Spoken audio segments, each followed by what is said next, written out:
Letramento midiático e retórica visual são algumas das competências comunicacionais necessárias para saber ler e produzir gráficos e visualizações de dados. Afinal, quem nunca se deparou com um gráfico estatístico enganoso? Quem fala mais sobre esse assunto e sobre o seu projeto de divulgação científica no Instagram, o Visualizando, é a Bárbara Emanuel, que é professora e pesquisadora na área de comunicação visual na Universidade Federal Fluminense.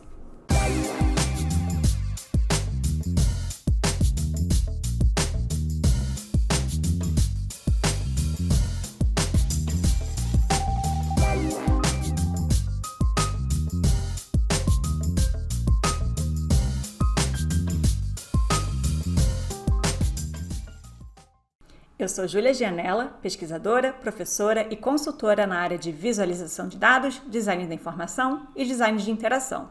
O DataVigil é um projeto meu em parceria com Leandro Amorim. É uma iniciativa voltada para a disseminação e o ensino da visualização de dados sob a ótica do design. Essa palestra que vocês estão prestes a assistir aconteceu na terceira temporada do DataVigil, que contou com o auxílio da FAPERJ e apoio da Sociedade Brasileira de Design da Informação e do estúdio do Leandro, a Café. Nessa temporada, os meetups aconteceram de forma síncrona, permitindo uma maior participação do público, com perguntas, críticas e debate. Mas a gente não deixou de pensar no alcance e na memória das edições. As palestras foram gravadas e estão sendo disponibilizadas aqui, no YouTube. Então, aproveitem para assistir, para curtir o vídeo e compartilhar com quem possa interessar. E, claro, não deixem de seguir o DataVigil aqui no YouTube e nas redes sociais. Obrigada, Júlia. Obrigada, Leandro. É muito legal estar aqui, né, com amigos, entre amigos. Então, é muito legal sempre participar da DataVigil, assistindo, apresentando, dá no mesmo, né? Tá todo mundo batendo papo. Eu acho interessante eu começar, porque eu justamente não vou falar de laboratório, porque eu sou meio que uma mistura de várias coisas. Então, começa que eu sou uma mistura de duas áreas, porque eu me formei em design e em comunicação, como a Júlia falou agora, né? Então, comecei na época na UFRJ, aí quando terminei fui para a ESG para fazer design, depois fui para a Hochschule Anhalt, fazer mestrado, depois voltei para a ESG doutorado. Então, eu sou das duas áreas, porque hoje em dia também eu sou professora de comunicação visual no departamento de comunicação social, lá na UF. Então, eu cheguei à minha conclusão de que eu não preciso separar essas áreas, não preciso escolher, eu quero trabalhar com todas ao mesmo tempo, é isso aí. E, como eu disse, digamos, não estou aqui para falar de um laboratório, porque eu, na verdade, eu misturo na minha vida 3 grupos de pesquisa que eu participo. O Tempos, na UF, o Deseduca, que é Laboratório de Design e Educação, na ESG, e Memoráveis, que é lá da UFPE, mas tem gente, né, do Brasil inteiro, várias pessoas memoráveis daqui, inclusive Ricardo, que foi quem me chamou para ir para lá. Então, só falar rapidinho de cada um. No Tempos, que é numa pós em mídia e cotidiano, lá na UF, eu pesquiso comunicação transmídia. Então, só para, assim, se alguém estiver pensando o que será isso, só passar rapidinho pelo que é, né? Que o cross-mídia é a gente pegar um conteúdo, né, uma história, por exemplo, e repetir ela por vários meios. Então, a gente está disseminando. Então, é uma estratégia de atingir mais gente em mais meios. Agora, o transmídia, que é o que eu pesquiso, você pega pedacinhos daquela história e divide cada pedaço no meio. Então, a estratégia aí, na verdade, é complementar, né? Quanto mais meios você acessa, mais você vai saber daquela história. E eu primeiro comecei pesquisando narrativa transmídia, ainda quando eu estava na ESG, assim, pelo ponto de vista do design, mas também da educação. Fiz essa pesquisa sobre Dawson's Creek, Geração Brasil, essas duas delícias. Escrevi um artigo com a Camila Rodrigues e com o Marcos Martins, que era nosso orientador, o professor da ESG. Mais recentemente, eu fui pesquisar como a gente pode fazer promoção, né, mais publicidade, de uma maneira transmídia. E aí eu pesquisei um caso da indústria musical, do cantor Harry Styles, também outra delícia, outra pesquisa delícia. E eu fiz um artigo também sobre isso, sobre esse caso do Visite Heroda, uma narrativa transmediática. No Deseduca, eu participo de um grupo de pesquisa que é do Coração, que é o Design de Escola, que a gente junta designers e professoras de educação básica. E lá eu pesquiso processos típicos do design, só que na educação. Então, a gente vê os professores como designers, de experiência de aprendizagem, e a gente também pensa como é que o designer pode contribuir para isso, para trabalhar junto com os professores. Também escrevi sobre isso com a Bianca Martins, que é a coordenadora, sobre como é que a gente vê essa situação de design e escola.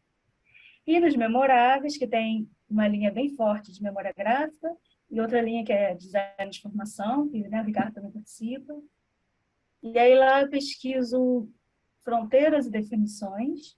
Então, fronteiras é design de formação com outras áreas, então retórica visual, comunicação, media literacy, né, que é educação para as mídias, como é que o design de informação tem a ver com a educação, a comunicação, e definições. Então, fiz uma pesquisa sobre como chamam a comunicação visual no mundo, né, os cursos de comunicação visual.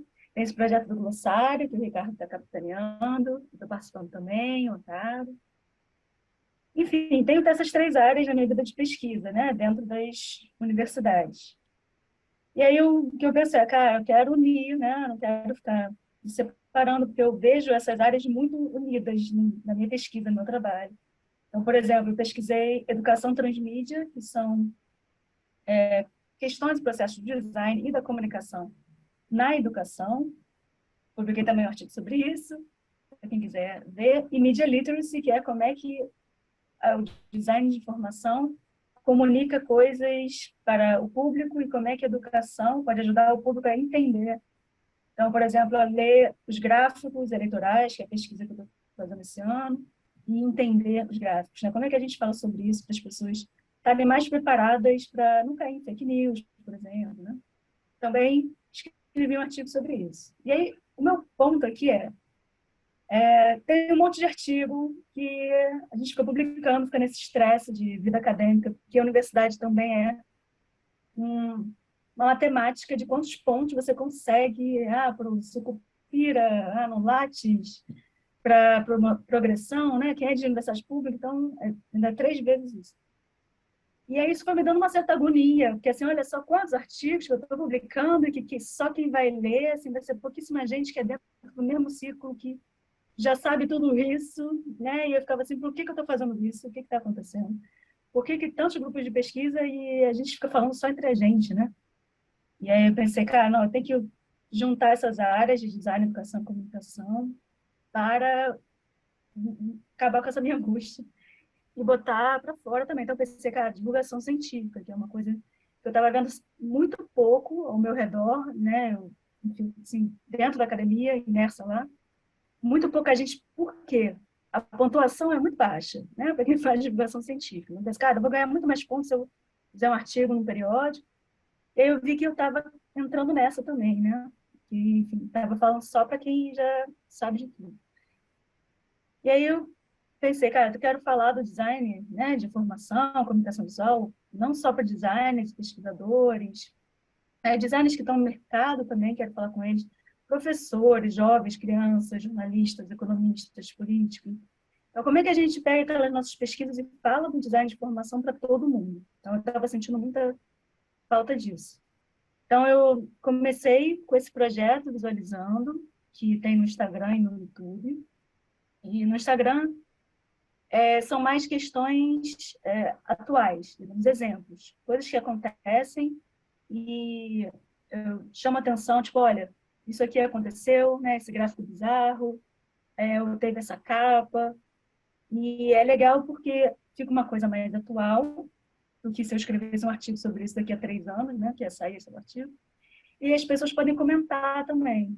Então, achei legal porque não é uma coisa gigante, né? Tem acho que tipo uns mil pessoas inscritas por aí.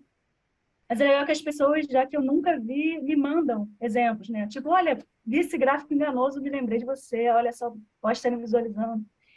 Então, são coisas que a gente pode discutir, questões que eu acho importante, que a gente pesquisa tanto, assim, pesquisa do gráfico eleitoral e como ele é um problema, as distorções de visualização de dados. E aí as pessoas estão olhando e lembrando disso, quando estão vendo, né? Então, acho que é importante a gente botar a cara na rua, assim.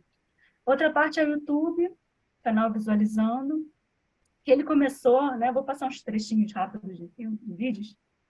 Começou quando na pandemia eu tinha que dar aula online, e aí falou, vamos fazer um vídeo. E aí todo mundo, aquele desespero, né? Se gravar falando e mostrando slide, eu pensando, não, isso que eu quero, não sei se isso vai funcionar para mim e meus alunos.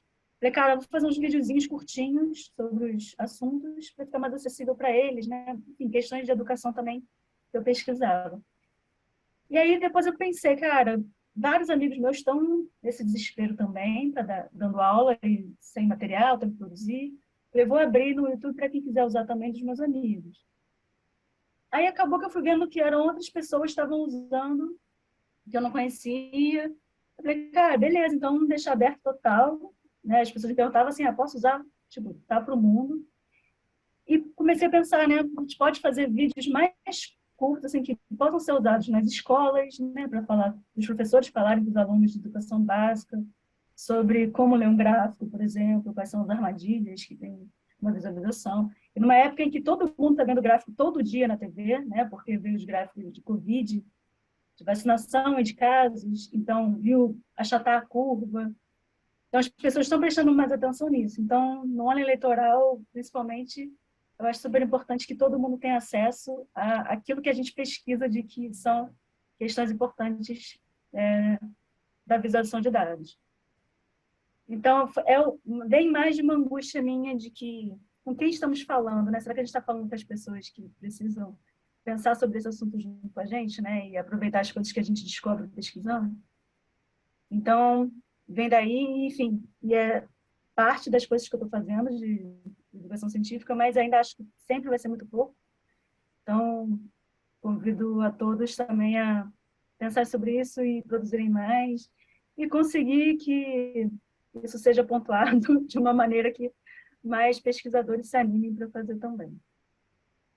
Beleza? Obrigada, gente. Então, quem quiser conversar comigo, estamos aí e estamos ali na rede também.